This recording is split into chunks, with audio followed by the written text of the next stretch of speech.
The Joker finally has his own signature sneaker, and no, I'm not talking about this guy. Talking about this guy. Guys, I'm not your boss.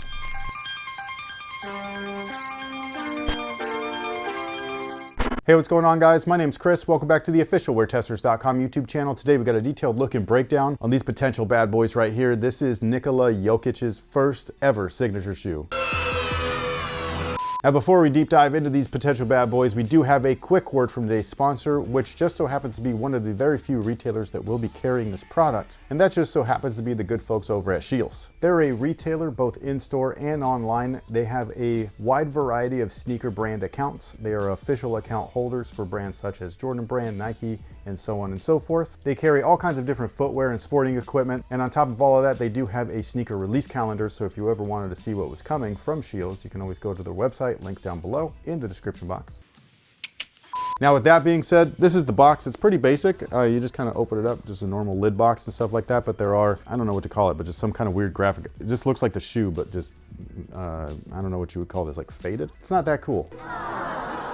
It could have been just that thing. That, by the way, looks a little bit like, I don't know if you remember this brand, but Dada or Dada, I don't know how to say it, but you know, Spreewell had his shoe, the spinner, with them. It's reminding me of the little crown that's the bad guy from Wreck-It Ralph. Oh yeah, a little bit. So. It is an interesting logo though, Yeah. like his jersey number's in here and then the N and the J are part of the crown. So it's not like for nothing. I think that's interesting. When I first see it, I'm like, whoa, spinners are back, but it's not that brand. I do like on the backside though, that it has like an actual like Nikola Jokic name tag on there. I think that's cool. I think that that's like a nice little personal touch. But you can't play with the box on your feet, so we're gonna talk about the shoes now. First things first is when I pulled them out of the box, they smelled like leather. I loved that. Like, I just right off the bat, I think that's really cool. The overall design is heavily inspired by Chelsea boots. Not my favorite thing, because I don't wear stuff like that, but rich people do, or fancy people, bougie guys. I'm just a casual, regular dude. However, I do think that it translates really nicely into a good looking product. Like some of the colorways especially look amazing. This one's not half bad. I do like the Joker colorway as well, but my favorite so far is just the simple Denver throwback. It reminds me of the old, you know, Carmelo Anthony days, or even, you know, with Allen Iverson on the squad and stuff, and they just look dope. The second thing that I noticed is just how lightweight they are, man. Like, this is crazy. For a big man, this is a super light shoe. It's not like a LeBron. If you compare this to the 22s, like, no comparison. I would much rather wear this thing. It feels way more nimble than those. Now, as far as tech features are concerned, this thing's got plenty of it, and this isn't even the pro version. Like, I heard that there's gonna be a more beefed up version later on down the line. This is just the regular offering, which I think is crazy, because the regular offering with this is better than any signature offering from almost every other brand. Minus the 3 stripes. They've been doing great this year.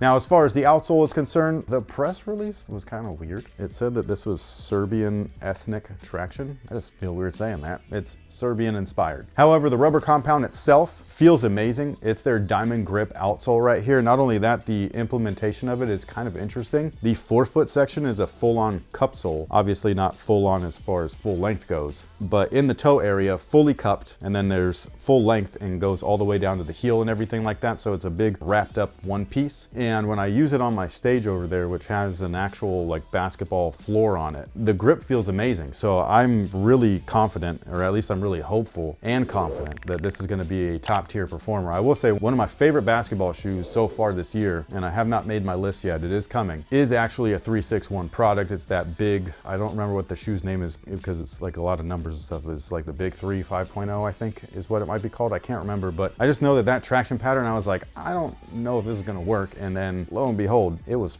awesome. So if this is anything like that, it's going to be great. Now, despite these being super lightweight and nimble feeling, they don't lack in the torsion department. So right down here on top of that outsole, or in between the outsole and the midsole, is a full-on torsion plate. It is TPU, and I'm sure that with the pro version, or whatever they're going to be calling the beefed up version of this, it'll be probably carbon fiber or P-backs or something like that. But as of now, it's TPU, and TPU is just fine. It's better than nothing. The cushioning used is called their Quick Tech. It's housed within a rubber wrap. So while the forefoot is kind of cup soled, the rest of everything is and isn't. It really reminds me of like a Volk sole, but not quite. It's like almost there. So it's basically like a full-on midsole wrap. It's on both sides, the lateral and medial side. it does wrap around the heel. You have this little sturdy clip right there as well for additional security and stuff. So even though the cushion is fully housed, like you could feel it. It feels bouncy underfoot. It feels really good. The whole shoe so far has been quite impressive, like just from like trying them on our floors and things like that. So I'm really excited to take these out onto a court and get some runs in them because they feel really good. The insole is this cheap piece of right here. It's nothing special. If you wanted to take this out and swap it out for anything else that you want, go for it. I don't think that you would need to do something as beefy as like a Move Game Day or Game Day Pro, but their brand new baseline insole might be perfect for something like this. Now the upper on these guys is the part where, like, again, when I pulled them out of the box, it like smelled like leather. I was like, ooh, wow, we're doing this again? Like, this is gonna be awesome. So I don't know if it's genuine leather. All I know is that it smells and feels like really nice leather. I'm pretty sure that this base layer right here, like the toe, is synthetic because it feels almost rubbery, but it does mimic the texture of leather, at least fairly nicely. However, the medial side is a synthetic nubuck, so that's one thing. It's definitely kind of more of a felt feel. Is that a big deal to me? Not really. I think that everything else feels like premium quality and things like that, even if it might not be. And just in case you were wondering, all these little like dots right here that go through and the other logo that's on there, the little emblem, that's supposed to actually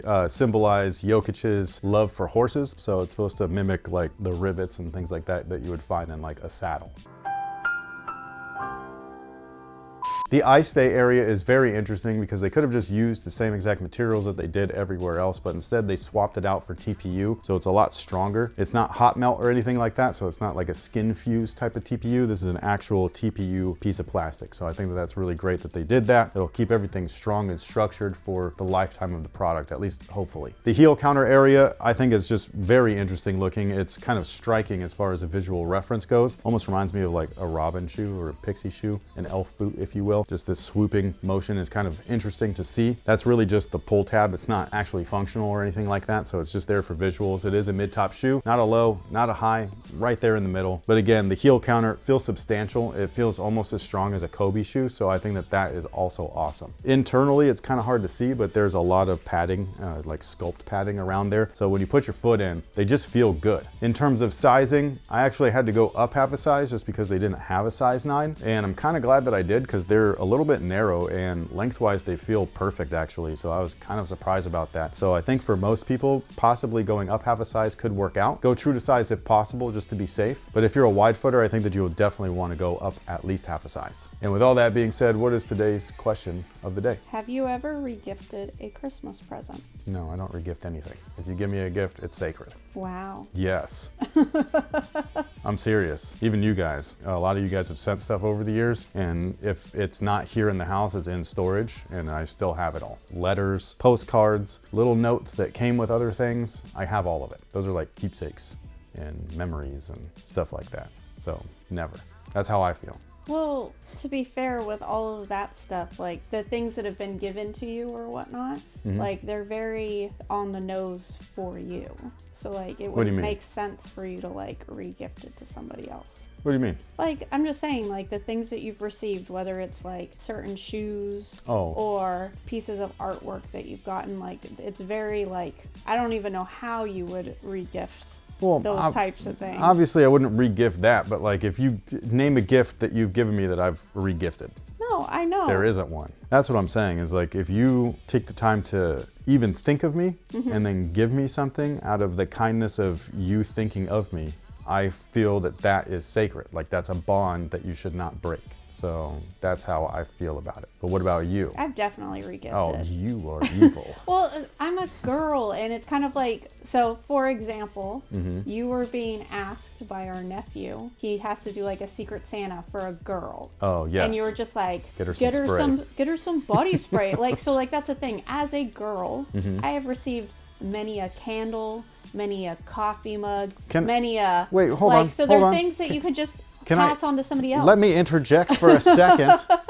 He asked me this with me not knowing this person. No, I know. So of course it's just get her something simple. So that's what I'm saying. Okay. Like, I don't know if it was that girl specifically or another girl that he had gotten a gift for. And he was saying like, yeah, I just got her some like spray and makeup. And she was just like, you just got me like girly stuff, like you didn't think of me. And so that's my point. So that's what I'm saying, like as a girl who has received a lot of like, wow, you just like ran through the women's section, like I've gotten many of those gifts from family members, friends. So like, yeah, if I need a gift in a pinch. That's different. That's different though. You know what I mean? I'm just saying. That's like being handed a goodie bag. Basically. Even though technically it's a gift, it's not quite the same. Yes. You know what I'm saying? I'm just saying your answer was so wholesome and like pure and Tiny Tim sounding, and I needed to speak for the other people who were like, yeah, I have definitely regifted. I'm not judging, okay? I'm not judging, even though you are evil, but like still. Yeah, I'm not judging. I'm just saying that if you gift me something, I'm keeping it. It's beautiful. But anyways, with all that being said, what about you? Have you regifted, see, even saying it sounds bad. Have you regifted a gift? Please tell me that it was worth it, because I guess if you got a goodie bag, then fine. But if it's an actual gift from the heart, I hope that you still have that thing, or that you at least use it until it cannot be used any further. And on top of all of that, sound off below and let us know what you think about these, the Jokic ones, in the comment section, or technically the Joker ones, but still, same difference. But thank you guys so much for being here. We greatly appreciate you guys. We will catch y'all on the next one. So until then, y'all have a good one.